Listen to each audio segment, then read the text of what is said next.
Conversations with leading experts in enterprise resource planning. Evolving ERP. Powered by Insight Jam. Hello and welcome back to another episode of Evolving ERP. We're back at it again with another Oops All Hosts episode. That's right. We got Dan Aldridge and Judith O'Callahan teaming up for the ultimate Voltron of ERP right here. Welcome back to the show, Judith. Welcome back, Dan. It's great to have you. Thanks, and excited that you guys decided. I'm excited that you decided to get together and come back onto the show together because you got something coming out, and we're gonna tease it here on the episode a little bit. We're gonna give you a little taste of what's to come. But if you've been listening to the show, obviously we're talking ERP. We're talking all kinds of ERP. We've talked about cybersecurity angle. We've talked about sort of the human angle. Talked about lots about digital transformation, whether that should be a term or not. You probably heard of SAP, you probably heard of Infor, and you've probably seen, Dan, I know we were talking before the show, you mentioned, all the, the top 10 lists out there, and I'm sure you'll get into it, but you two are combining your efforts, collaborating on a new ebook that's going to be coming out in the near future, comparing in an honest way SAP and Infor and all the offerings that they have. So I'd imagine that if that's something that you are considering for your business, this is going to be golden information. We hope so. So what kind of stuff, if you're tuning in right here, maybe you're looking at the chaptering, you want to skip ahead, what kind of stuff are we going to cover coming up here between SAP and Infor? We are going to tell you, If you want to, we are going to tell you something that salespeople do not necessarily tell you. This is going beyond the sales brochures, the sales pitches, and everything more. What you see is part of lived experience, lived comparisons, and what we have learned from working with the clients on these products. Excellent. And just in case it is somebody's first episode here, how much experience are we talking about combined? How much industry vital experience here? 50 years combined, Judith? I don't know. It's scary, right? We'll give our age away. So a lot of experience. Because we don't want to do that. So All right, so we'll take that. We'll take a half century it's a lot. It's a lot. of It's a industry lot. experience. And so, okay, so for somebody like me who has not had to purchase ERP software in the past, somebody maybe experiencing this for the first time, what are they going through? Are they just being approached by salespeople from all corners and getting just the rosiest picture of just that software suite? Yeah, pretty much. And we both had become a little jaded, I guess you would say, at seeing all these top 10 lists and kind of silly comparisons between different softwares, between different ERP packages, or, take your pick, CRMs or whatever that's out there. They don't go down to a level typically where it even makes sense. So if you're looking at something on an industry basis or a size of company basis, lots of different parameters there, then you can start to get a list that makes sense to compare in the first place. I guess everybody loves the top 10 list, don't they? But they're so easy to digest, right? They just so make easy sense. to digest, right? But they don't mean a whole lot most of the time. And I think both Judith and I, we have our experiences in a single brand for most of our careers. Me, I have some different, like NetSuite and some different packages, but Judith has been pretty much all SAP her whole career and using S/4HANA. And I've been in the manufacturing space, which is a slice of where Infor probably doesn't have near the brand recognition of SAP, but it's been a competitor for a long, long time under different names. So I started my career at a company called Baan, which was back in the Baan, which was back in the 90s, actually. So there's my 25, 30 years of experience coming from there, right? But that software was acquired a couple times and it ended up in the portfolio. And I say portfolio because Infor has a number of ERP packages. It's more focused on the mid-market, small to medium to mid-market space. But this particular software, Baan, was very focused on manufacturing and also had some little clients like Boeing, for example, some teeny weeny ones. Yeah. And so in the 90s, if you look at Gartner or if you look at the analysts' ratings, Baan was actually the number one rated software, ERP software in the 90s, ahead of SAP even, and ahead of Oracle. So, but it faded away. The name faded away, but it's actually still there under the Infor portfolio. And that's being my baby from the time I was birthed into the ERP industry. I decided to focus on that, and I still do today. And that is a software called Infor Cloud Suite Enterprise. Let's say Enterprise. It had a name called LN too. So some people know it as LN. Some people know it as Baan, even today. But that is a competitor of SAP S/4HANA. It's one of the few that can actually scale up to that level, right? So S/4HANA is a very high, very big, complex software that can only be used probably by the larger corporations.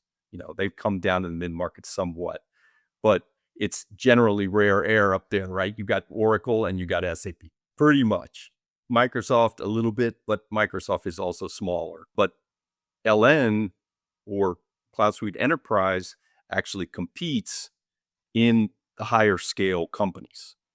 So it can actually compete. So you can see that it has the capability to compete at that level for certain industries, right? So you have to break it down by industry. You have to break it down by size of companies, because you won't see Infor, for example, probably won't see Infor in a $20 billion and up corporation, right? It's pretty much SAP or Oracle up in those higher ranges, because the big four probably put it in and they said, you got two choices. It's one of those two.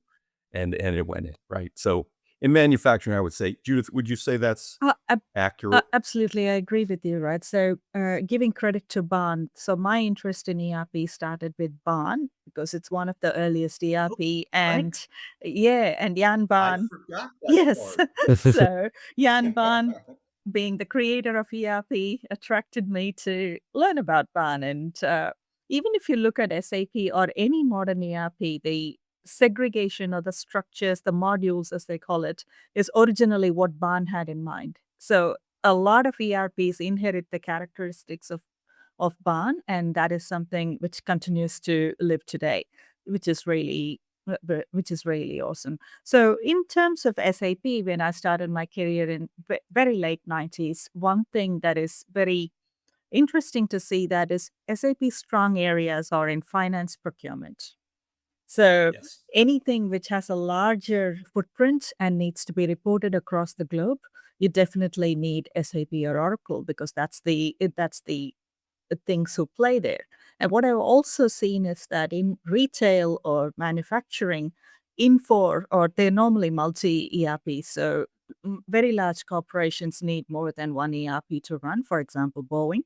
So Infor has a part to play in retail, distribution, manufacturing. So all these intricacies of manufacturing are better off managed in a different ERP. So, or microservices. That is what we still recommend to clients. Have a core ERP or whatever ERP you decide for your main things and standard things, which are easier to do. And for the other things which are unique for you, find a product that actually fits for that purpose. And if you cannot find, microservices is always the way to go. It's a lot cheaper, better, and more cost effective. So when we did this comparison on Infor and SAP, we are comparing it on a holistic level, not just a basic this does this and this does that, and that's the sort of comparison doesn't help anyone. So this is our lived experience coming through what we see.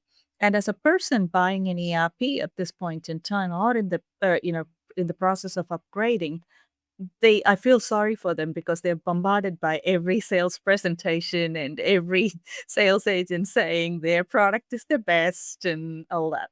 So Of course, yeah, yeah. of course, that's their job, right? So if you're in that position, sit back and look at your industry, understand who gets you really well, who understands your industry, your intricacies, and what you're really looking for in your ERP, more than the total cost of ownership.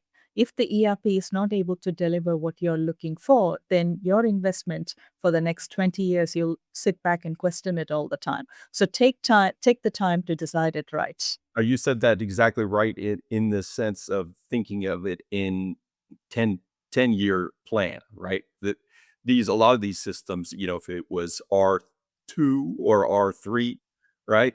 It started in late 90s or whatever, goes through various versions, becomes ECC, uh, goes through various versions, gets customized, doesn't stops going through various Exactly. versions, right? And then you get, kind of set like a 15-year horizon there. You're stuck right there. And then both of us are in unison trying to get people to upgrade to the cloud for many, many different reasons that it's better, but also to consider tools such as microservices that and I find it very interesting that Jan Baan is now doing microservices. Right. He's Yes. always been out at the forefront of technology, particularly in this area.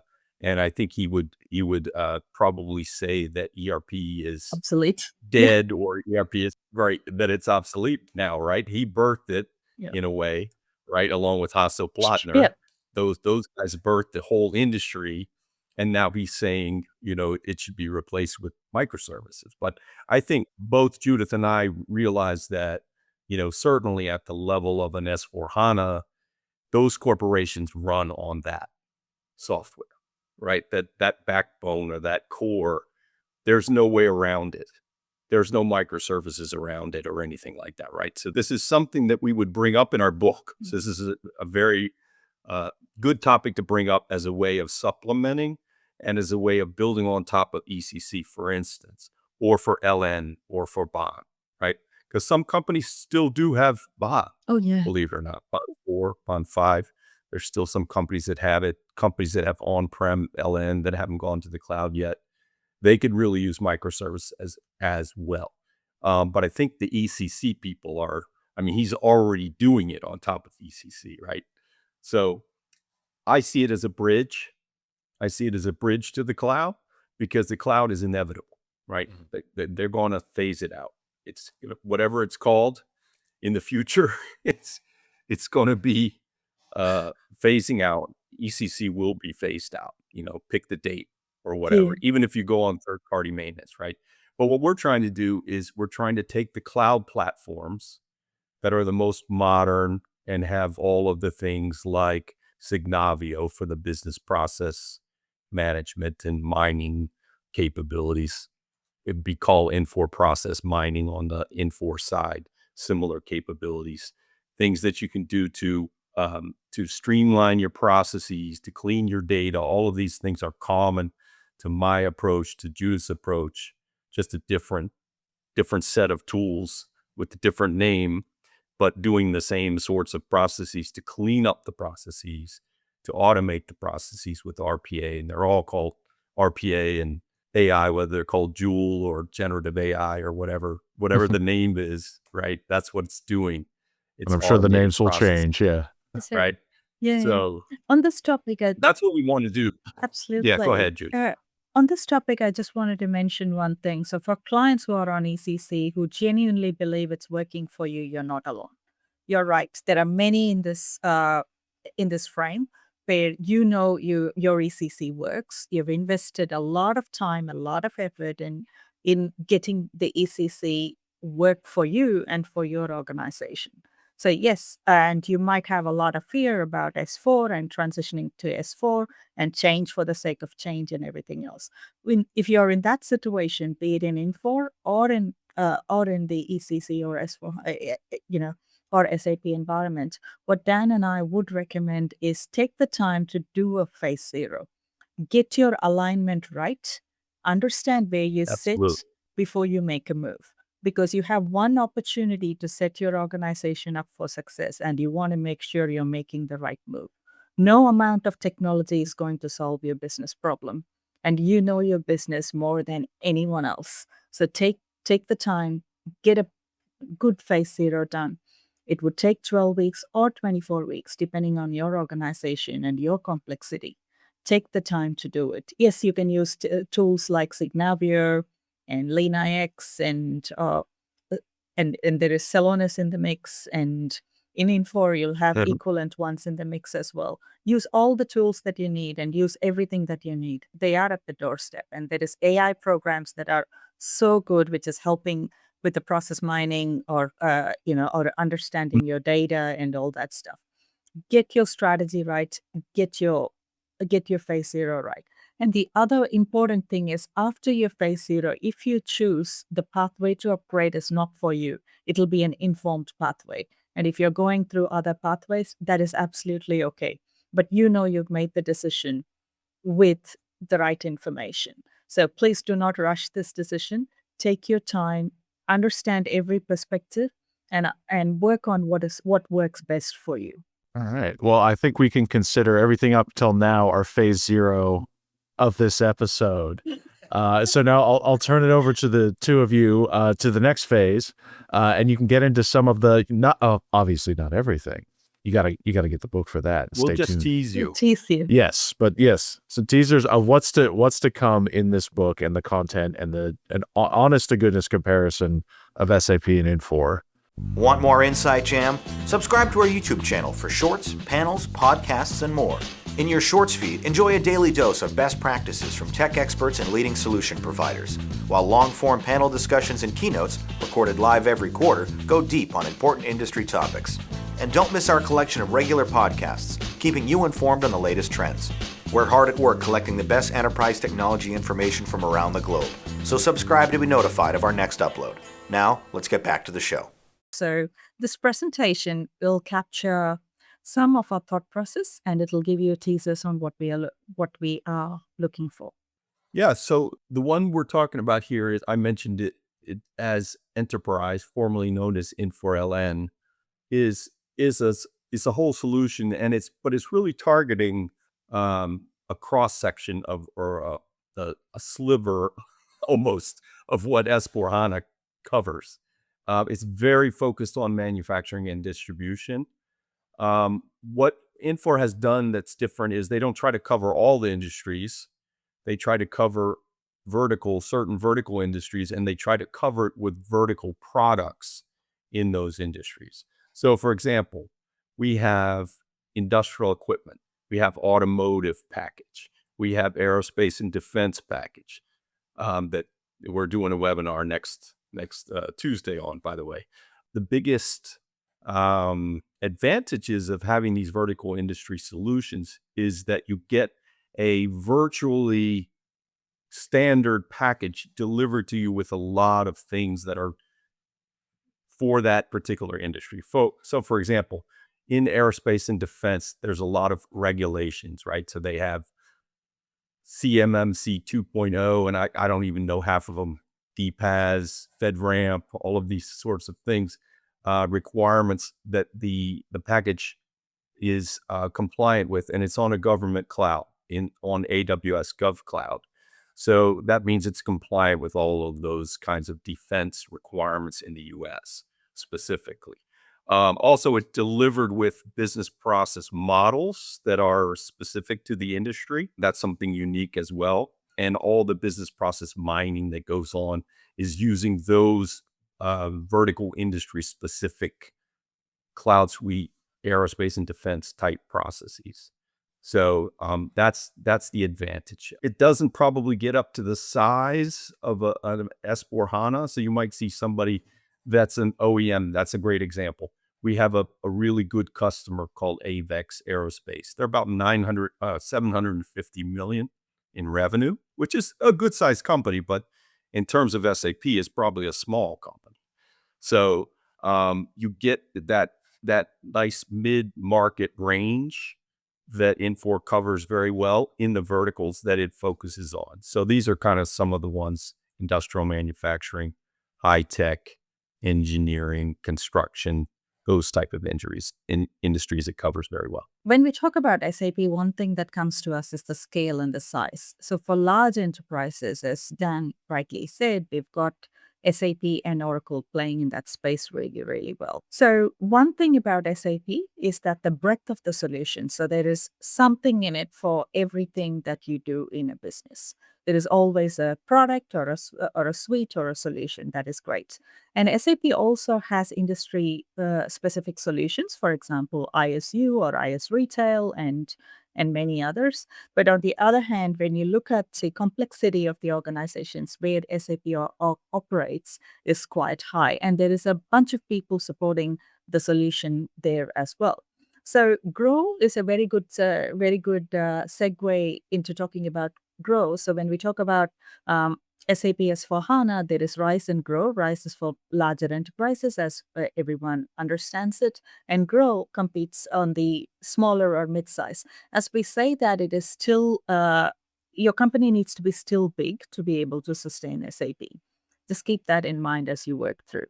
Yeah, there's two sort of main distinguishers between the two. One is the vertical industries that it plays in, and the other is these different kinds of things that it has right here, like the best fit scenarios, because when you start looking at it on an industry by industry basis, it makes a lot more sense within the size band that it really plays.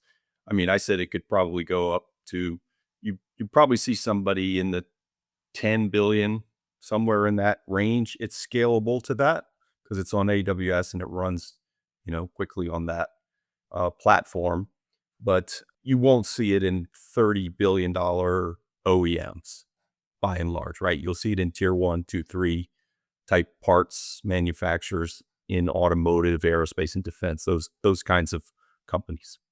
And one thing good about both the ERPs is that they work very well with each other. And we have seen many organizations that have a bit of both because they use Info for the manufacturing process or the retail process, and they use SAP for the financials and stuff. So a common thing that comes across over and over again is that if your company is broad, that is, you're in many countries and you want extensive reporting across all those places and everything that you're doing, and then SAP definitely handles that really, really well.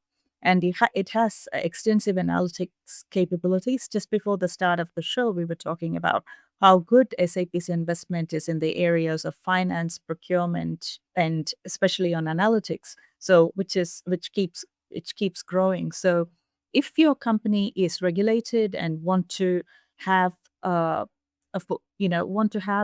breadth, absolutely, SAP serves that need really well, and it also works with other ERPs. Yeah, and I'd say the same thing that you probably won't if you're in a massive corporation. You probably would tend to have SAP at corporate, right? For the GL, for the financial reporting capabilities, all of those things, consolidation, and so on.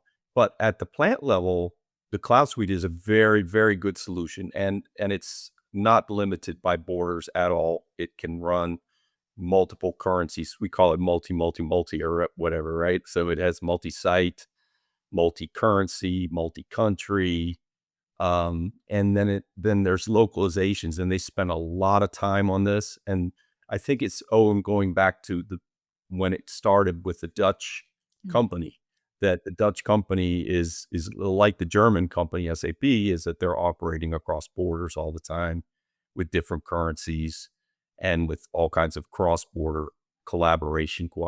So it's very good in that area, actually.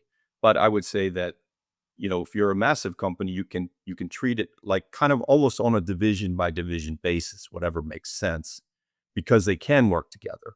And I've seen it in companies like Progress Rail that reports up to Caterpillar, which is SAP, right? So several divisions of Caterpillar run on LN, which is the on-prem version, and they report up to corporate SAP, and that's just fine, right? There's a general ledger running there, right? At each plant or within each finance company or within each legal entity, right? And all of that rolls into the corporate financials reporting very easily, very nicely, and they can kind of coexist. So I like that. I like that you said that, Judith. That's absolutely true. Okay, so now we look at some of the things like industry requirements and budget and scale and size and complexity. So when we look at the industry verticals, just go for it, Dan, and I'll cover this for. Sure. Yeah. So I mentioned aerospace and defense. 5 or 6 more that should be added to that, but that's fine. Automotive should be there. Let's see. Engineering and construction should be there. So kind of project-based industries is very good. Engineer to order, make to stock, any of those kinds of companies and mixtures of those different typologies. And then, like it says, complex, discrete scenarios. It's not really this version of Cloud Suite. There's another version that handles process, but this version doesn't handle process, basically. It handles discrete manufacturing. So I could put manufacturing up there, but you have industrial manufacturing, so that's fine. So we'll just, I'm sure this will be all gussied up by the time we go to print. Absolutely. But anyway, so that's a pretty good list, though.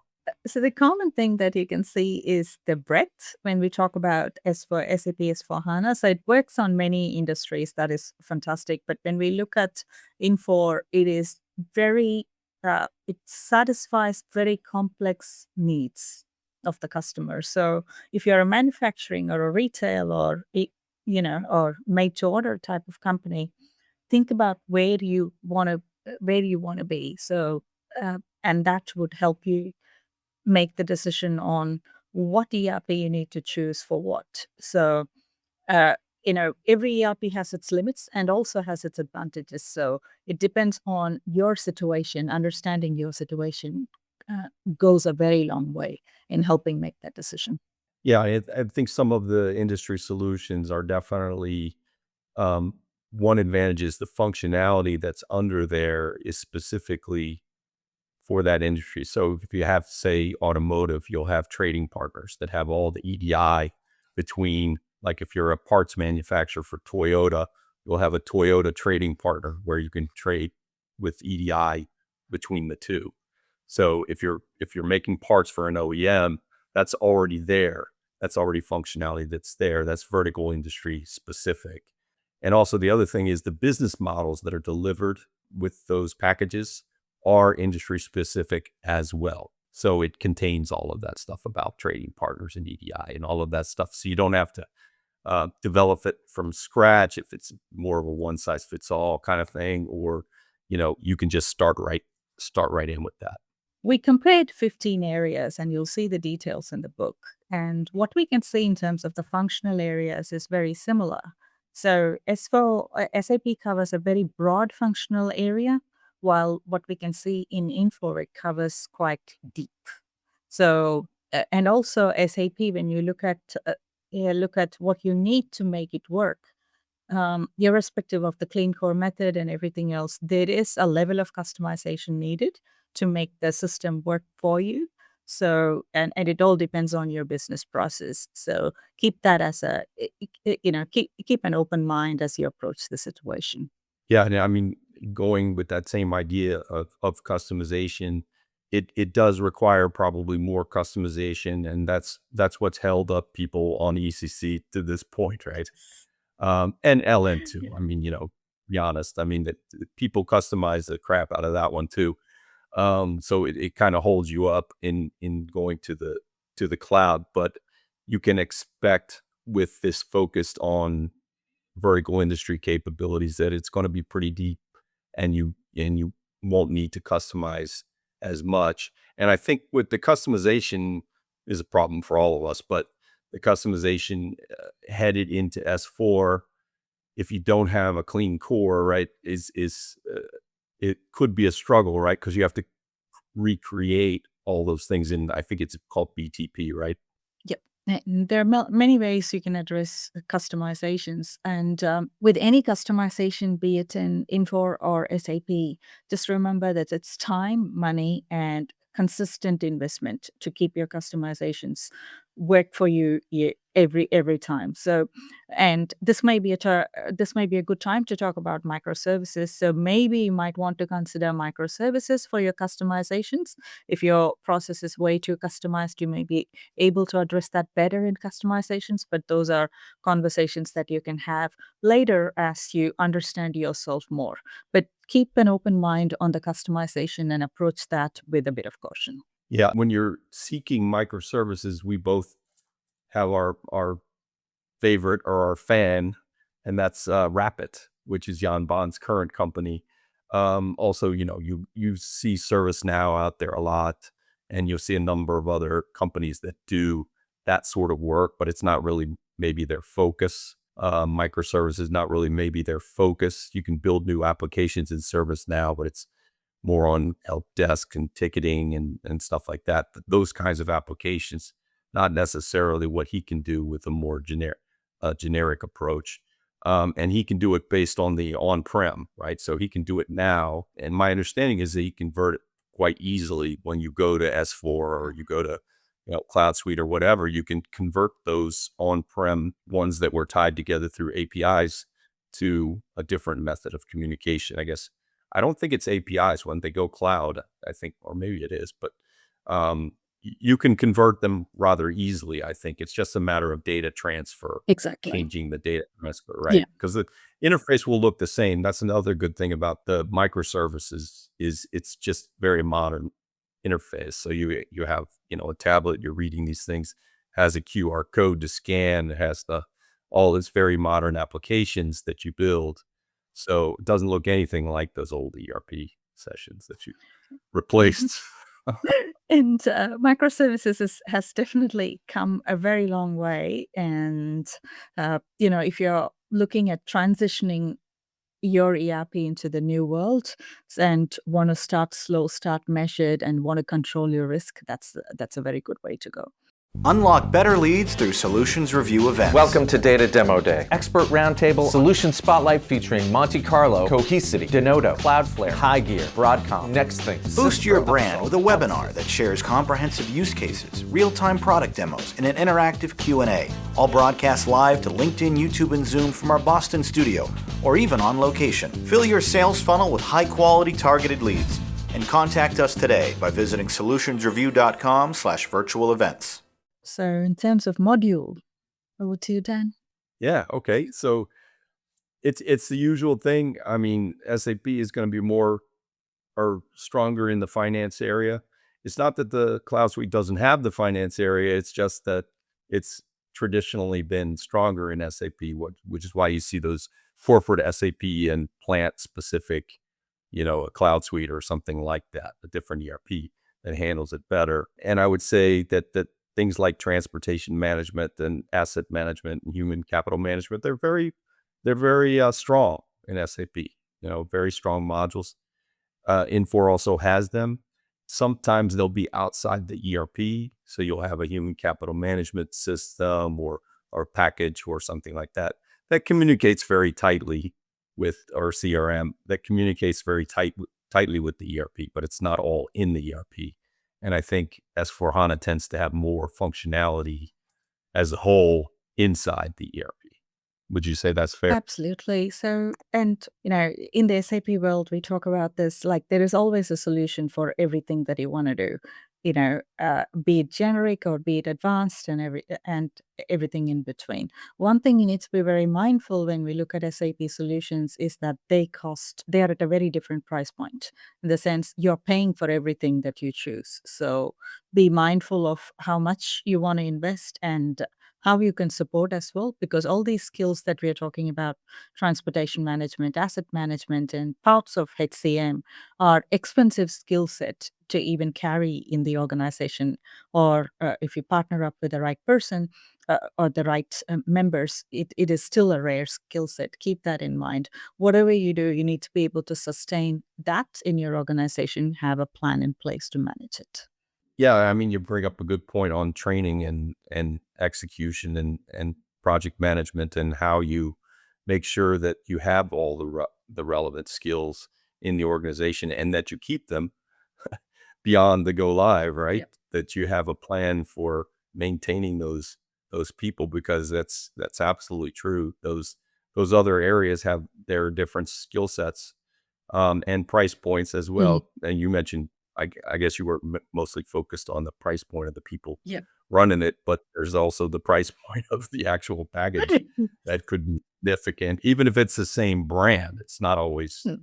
you know, cheap Yep. to buy the same brand. The good thing is that I think on the Cloud Suite side, you're going to have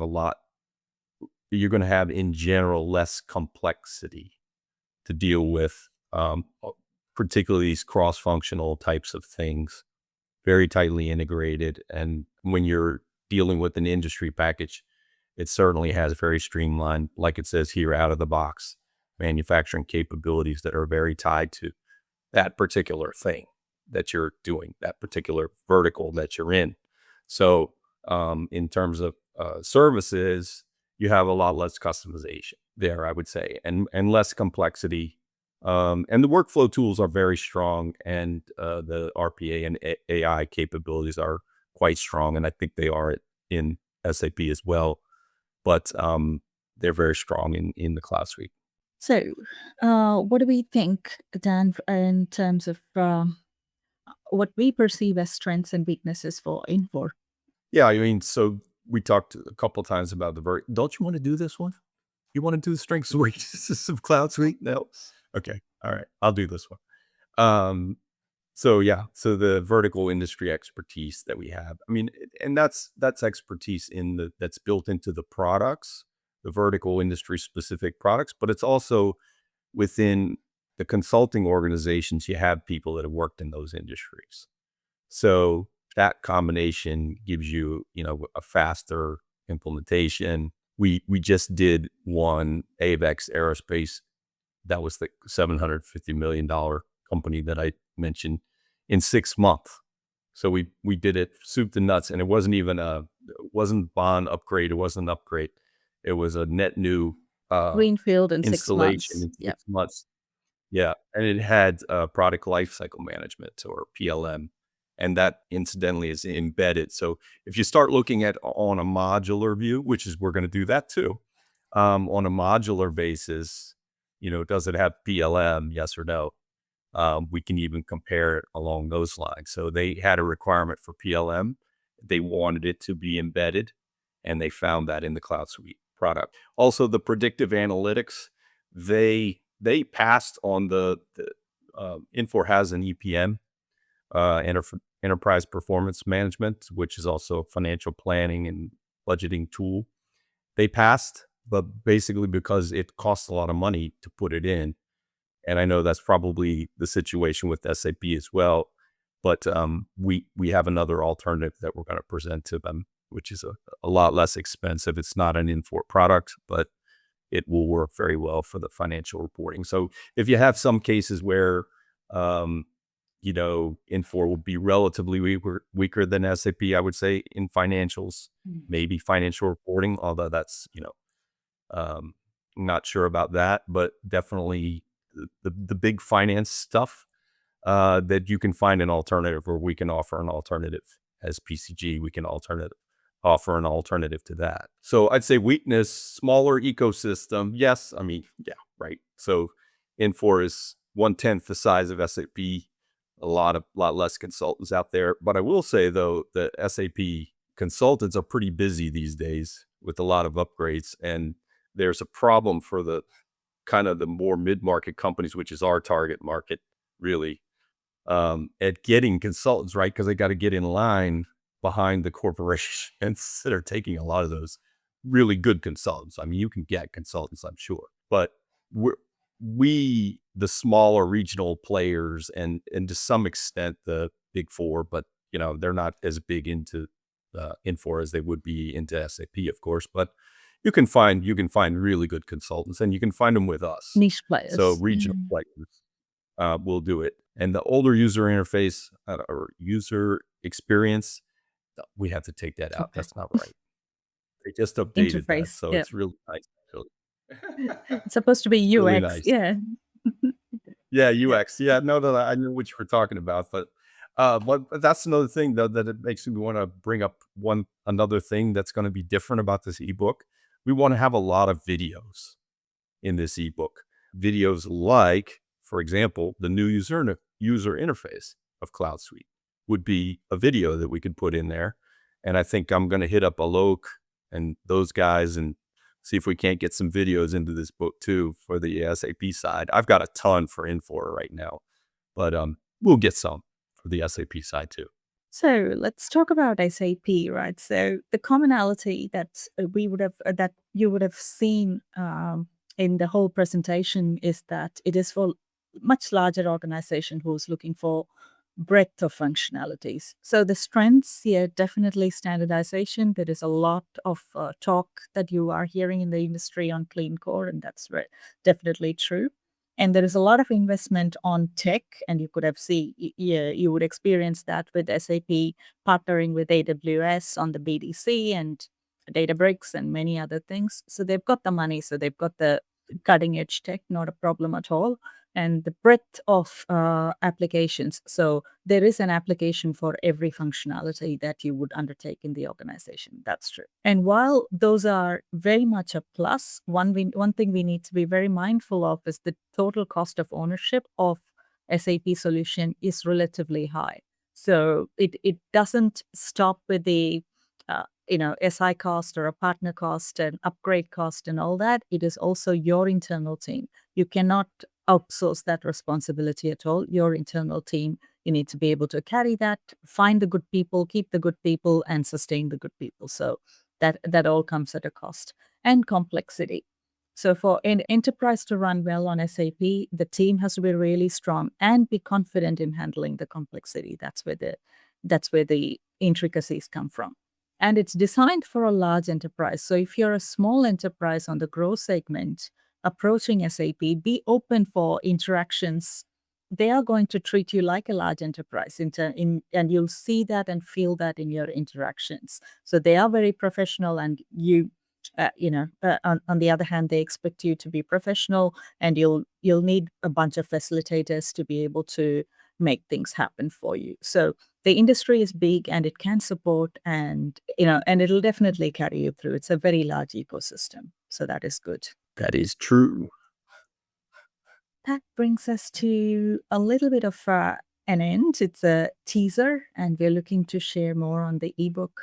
All right, Judith, Dan, thank you so much for sharing this. I mean, when I learned that you two were collaborating, not just on the show but on the book, I was very pleasantly surprised. So it's great to see this coming along. The title will be forthcoming. Stay tuned to that. Yeah, we'll work on that. Yeah, Get it and to you. hey, maybe if you have an idea for one, hey, drop it in the comments. See, maybe we'll end up using that. Probably not, but hey, you never know. So before we go, okay, which one's better? You got to say, SAP or no? Come on, we're not doing that. No, no. Obviously, no. It's not. It's not that black and white. That's the whole point, right? Yes, you gotta figure out what's gonna work for you. Standard consultants answer. It depends. Yes. Depends. Yes. No, I'm well familiar with that in the video realm. It definitely translates over there as well. So outside of this ebook coming out, Judith, is there anywhere the people should look for what you're working on? LinkedIn, it's the place for all my updates at the moment, and I'm working on my website, which I'll be releasing shortly. Excellent. Ooh, okay. Lots of stuff in the works. Dan, how about you? Where should people look for what you're doing? Also LinkedIn, and our website is pcgservices.com. All right. All one word. Check that out. And I guess while you're there, you can check out the redesign, right? We got a new logo for PCG and everything. Yeah. So check that out. Logo, just everything. New blog.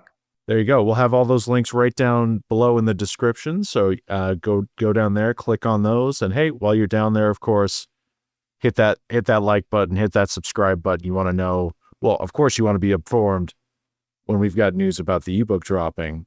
But also go ahead and check out everything else we've got on the Inside Jam channel. We've got other podcasts talking ERP, talking lots of AI content.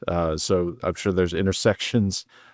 I would be shocked if the term AI didn't come up somewhere in this ebook coming up. It's we almost avoided I it, think didn't we? We chose to avoid it, didn't we? Which we chose deliberately to avoid it. well, you have that luxury Ryan, there. Ryan, could you put the link for our solutions review spotlight that's coming up?